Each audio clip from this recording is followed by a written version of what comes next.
così un tratto freddo, a così un ti fermi facendo bacilletta cosa al nemico mortale, come per miracolo è vivo, non ammazzano, e tu qua fermo, senza muoverti, come un caino! Aspettate! Han finito, che fai parlare? Da un momento, come figlia male guardi! E tanto meglio, è in buone mani, no? Cosa dai? Avanti, che mi dite, sentiamo.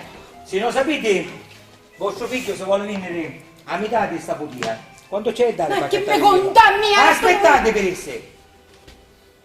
Quanto c'è da dare?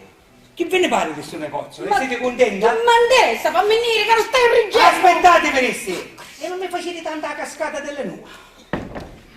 E chi ce la stavo? E c'è me la munze sopra ciozzo. Ma che ne saccio io? Aspettate! Ma che t'ha contato suo nipote, Che t'ha infrociato da facce di malo colore di mastrognazio. Ah, ci trasisto finalmente. Voi chi pensate che mi avesse? A fare su e ti do un cazzo di veleno cave, botta di sangue! Questa cosa con cavelenosa ce l'hanno tutti. Perché il mastrognazio mi disse che Luca sano e cariscono tutti. Dicono tutti? Che a vostro figlio non mi viene frate. E tu ci credi? Sì. Ci credo prima di tutto perché è vagabondo e io sono il travagliatore. Perché è infame e io sono buono. Buono ti montavo da mala femmina. Non è stato la strada di legatura che non c'entra. E ci credo magari che sul pazzo benedetto ci avesse venuto soltanto Paccino e non Pazzi. Non ce la stava tutte cose a vostro figlio, di seredanni, nipoti, camono, di fame, sata. Ma lo sai che ti dico? Può credere, era che io cavolo! Aspettate che ne è venuto! E ci credo perché usango parla, e io ci hai fatto sempre, ma lo sanno. Va bene, va, a poi quando ti passa ne parliamo, per come fammi venire quando piglio la camisa. Aspettate, donna Flavia! Che da banna non ci dico né voi né vostro figlio, perché non va a appartiene né a voi, e manca io. Ora t'hai capito.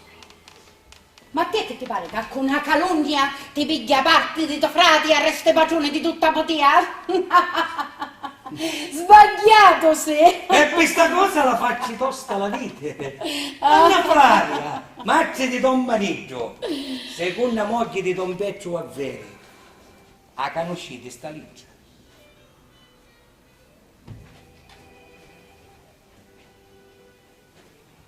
E che non parete più? Don Benedetto Parino pensò a tutto, ma si scordavo di fare scomparire le ricce prima di attirandare i paletti. Guardate!